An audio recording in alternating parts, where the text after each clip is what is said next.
Hello friends, अगर आप में से कोई इलेक्ट्रिशियन यह वीडियो देख रहा है उसको भी पूरा लास्ट तक देखना चाहिए, क्योंकि काफ़ी लोगों को ये चीज़ पता नहीं होती है। बेसिकली अगर आप यह पैनल बनाना सीख जाते हैं तो आप मंथली 50,000 रुपये कमाई कर सकते हैं, अगर इस तरह के पैनल आप मार्केट के अंदर अपने अपने आदमियों के यहाँ लगाते हो। तो बेसिकली इस वीडियो को पूरा लास्ट तक ज़रूर देखिएगा और हमसे इसी तरह से जुड़े रहें। इस पैनल की ख़ास बात आपको इस वीडियो के अंदर देखने को मिल जाएगी। तो चलिए दोस्तों शुरू करते हैं। सो फ्रेंड्स, पैनल बोर्ड बनाने के लिए इस तरह का लकड़ी का बोर्ड चाहिए जो कि काफ़ी मजबूत होना चाहिए, क्योंकि इसके ऊपर फ्यूज़ वगैरह लगने वाले हैं। इस तरह के 2 फ्यूज़ आपको ज़रूरत पड़ेगी आपके घर के लोड के अकॉर्डिंग, जैसे 32 एम्पियर, 64 एम्पियर, 100 एम्पियर की रेंज इसकी जाती है। आपके घर के अंदर कितना लोड है उस हिसाब से लेना होगा। यहाँ पर सिंगल फेज़ के लिए आपको 2 फ्यूज़ का यूज़ लेना होगा, 3 फेज़ के लिए आपको इसके अंदर 3 फेज़ का यूज़ लेना होगा। इस तरह के होल्डर की भी ज़रूरत पड़ने वाली है। यहाँ पर इसके बगल में एक होल्डर यहाँ पर इंस्टॉल करेंगे, दूसरा होल्डर हम बेसिकली दूसरे फ्यूज़ के पास में इंस्टॉल करेंगे और तीसरा होल्डर आपको इसके सामने, यानी दोनों फ्यूज़ के सामने हम इंस्टॉल करने वाले हैं। तो बेसिकली होल्डर की जगह आप छोटी सी एक एलईडी लाइट भी आती है, वो भी डायरेक्ट लगा सकते हैं, पैनल लाइट बोलते हैं। फिर इस तरह का स्क्रू चाहिए होगा जो कि काफ़ी अच्छा होता है। ये बिना होल किए लकड़ी के अंदर बड़ी आसानी से चला जाता है स्क्रू ड्राइवर की मदद से। यहाँ पर आप देख सकते हैं जितने भी होल हैं मैंने यहाँ पर कस दिए हैं, जितने भी होल्डर हैं और फ्यूजेस हैं सबको कसने के बाद आप देख सकते हैं यहाँ पर कंप्लीट फाइनल हो चुका है हमारा वर्क। यानी कि अब इसके अंदर हम यहाँ पर कुछ भी नहीं लगाने वाले। यहाँ पर अब हम आपको सीधा सीधा कनेक्शन दिखाने वाले हैं। यहाँ पर आप देख सकते हैं 3 होल्डर है, तीनों होल्डर के 2-2 वायर हमारे पास यहाँ 6 वायर देखने को मिलते हैं। यहाँ पर ग्रीन कलर के 2 वायर हैं, जिनमें से एक होल्डर का एक वायर हम साइड कर देंगे और दूसरा वायर आपके हाथ में होगा। और यहाँ पर जो लाइन है वो मीटर से जो आ रही है लाइन, वो आपको इस होल्डर के साथ में कनेक्ट कर देनी है। ये वायर बेसिकली फेज कनेक्शन है, ये मीटर से आ रहा है, तो इसको बेसिकली इसके साथ में कनेक्ट करके इसे छोड़ देंगे। इस तरीके से कनेक्शन कहाँ होगा मैं आपको आगे बताने वाला हूँ। यहाँ पर दूसरे होल्डर का दूसरा वायर, यानी एक वायर को छोड़ना है और एक वायर को आपको कोई सा भी ले लेना है और इसे भी आप न्यूट्रल के साथ में अच्छे से कनेक्शन कर देंगे। और इसे अब हम आपको बताते हैं कहाँ पे ये दोनों कनेक्शन होंगे। ये दोनों मीटर से आ रहे हैं और दोनों मीटर की जो लाइनें हैं वो आपको फ्यूज़ के अंदर ऐड करनी है होल्डर के वायर के साथ में। तो यहाँ पर आप देख सकते हैं एक वायर हमने न्यूट्रल को कनेक्ट कर दिया है फ्यूज़ के नीचे वाले हिस्से में, और सेकंड वायर हमने सेकंड फ्यूज़ के अंदर ऐड कर दिया न्यूट्रल और फेस। यहाँ पर यह दोनों हमारे मीटर के अंदर जाने वाले वायर हैं, इन दोनों को हम बाद में कनेक्शन करेंगे। तो यहाँ पर अब हम आपको बताते हैं होल्डर के जो एक एक वायर बचे हैं हमारे पास, यह दोनों वायर कहाँ पे जॉइंट होंगे। यहाँ पर हमारे पास एक और होल्डर है, इस होल्डर का एक वायर आपको ले लेना है और इस होल्डर के वायर से मैच कर देना है इस तरीके से। इसी तरह दूसरा होल्डर भी यही कनेक्शन करना है, यानी इस होल्डर का ग्रीन वायर उस होल्डर से कनेक्शन कर देना है। तो अब आप देख सकते हैं यहाँ पर दोनों वायर कंप्लीट हो चुके हैं। ये दोनों कहाँ पे जुड़ेंगे, सबसे पहले हम घर का कनेक्शन करते हैं, यानी कि जो हमारे घर से जो लाइन आ रही है न्यूट्रल और फेज।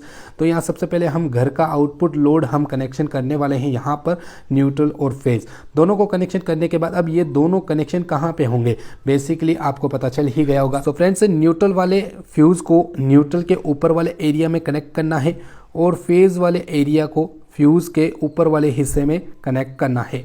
यानी कि न्यूट्रल और फेज़ हमने यहाँ पर कस दिया है और यहाँ से हमारा आउटपुट चलेगा और यहाँ पर कनेक्शन जो है 100% प्रॉपर वायरिंग हो चुकी है।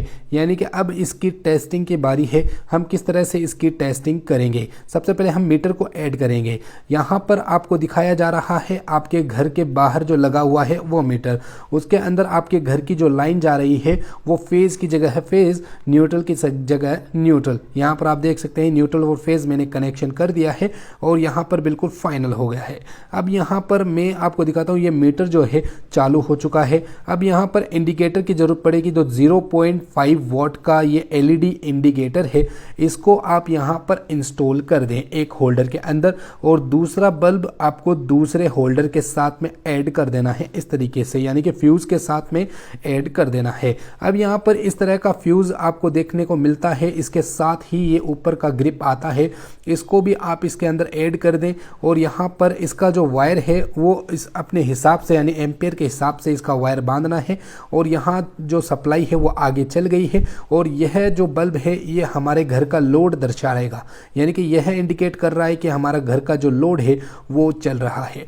अब यहाँ पर जो हमारा लोड है वो मीटर से होते हुए आउटपुट हो रहा है हमारे घर के लिए, ठीक है। अब मैं यहाँ पर फ्यूज़ को निकाल के आपको दिखाता हूँ। तो यहाँ पर अभी लाइट चल रही है। अब बेसिकली यहाँ पर फ्यूज़ उड़ाने की बारी आती है। तो जैसे ही हमारा फ्यूज़ उड़ता है तो हमें पता चल जाता है कि कौन सा फ्यूज़ ब्रेक हुआ है। जैसे ही फ्यूज़ उड़ता है यहाँ पर इंडिकेशन जो है चालू हो जाती है।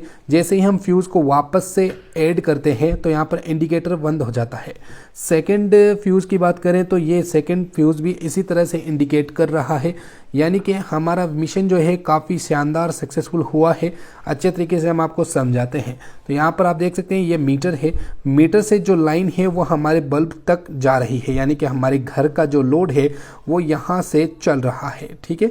आउटपुट चल रहा है बड़ी आसानी से। अब आपको पता नहीं है कि कौन सा फ्यूज़ आपके घर का उड़ गया है, तो आपको इंडिकेटर मिल जाएगा इस तरह से। जैसे ही फ्यूज़ मैं उड़ाता हूँ तो इंडिकेटर बता देगा कि हाँ यही फ्यूज़ उड़ा है, तो हमें यही फ्यूज़ रिपेयरिंग करना है। रिपेयरिंग करने के बाद वापस डालते हैं। दूसरे फ्यूज़ की बात कर ली जाए तो यहाँ पर दूसरा फ्यूज़ भी इंडिकेट कर रहा है फेज वाला फ्यूज़ उड़ चुका है। तो यहाँ पर अब मैं आपको दोनों ही निकाल के दिखाता हूँ। तो दोनों ही निकालता हूँ तो यहाँ पर दोनों के अंदर ही यहाँ पर एलईडी ग्लो कर रही है। अब जिसके अंदर मैं फ्यूज़ डालता हूँ वो एलईडी जो है बंद हो जाती है, यानी कि ये इंडिकेटर शो कर रहे हैं कि आपका कौन सा फ्यूज़ उड़ गया है। यानी कि जब एलईडी जलेगी तो हमें पता चलेगा कौन सा फ्यूज़ उड़ रहा है। तो ये काफ़ी शानदार चीज़ है, आप भी इस तरह का घर में बना सकते हैं। सो फ्रेंड्स, यह पैनल बेसिकली उन लोगों के लिए ज़्यादा वर्कफुल है जिनके यहाँ पैनल के ऊपर 10 से 15 फ्यूज़ लगाए गए हैं, यानी 5 या 10 या 15 इस तरह से फ्यूज़ लगाए गए हैं और इनके फ्यूज़ उड़ जाते हैं कोई और हमें पता नहीं चलता है कि कौन सा फ्यूज़ बेसिकली उड़ा हुआ है, ठीक है। और हम सारे फ्यूज़ निकाल करके चेक करने लग जाते हैं। तो अगर यह सिस्टम आप लगा लेते हैं 10 से 15 फ्यूज़ वाले पैनल में तो आपको ज़रूर पता चल जाएगा कि कौन सा फ्यूज़ बेसिकली उड़ा हुआ है और उसी को ही आप रिपेयरिंग कर सकते हैं। तो यह फ़ायदा हो सकता है इस सिस्टम से। और इस सिस्टम से आपका इलेक्ट्रिसिटी का बिल बिल्कुल ज़ीरो ही रहेगा, क्योंकि ये जो बल्ब है ये फ्यूज़ उड़ने के बाद ही जलेंगे। फ्यूज़ जब आप वापस सही कर दोगे तो बिल्कुल भी ये बल्ब जो है जलेंगे नहीं और आपके इलेक्ट्रिक का जो बिल है वो भी नहीं आएगा। तो चलिए दोस्तों, वीडियो अगर आपको अच्छी लगी है तो हमसे जुड़े रहें। चलिए नेक्स्ट वीडियो में हम मिलते हैं।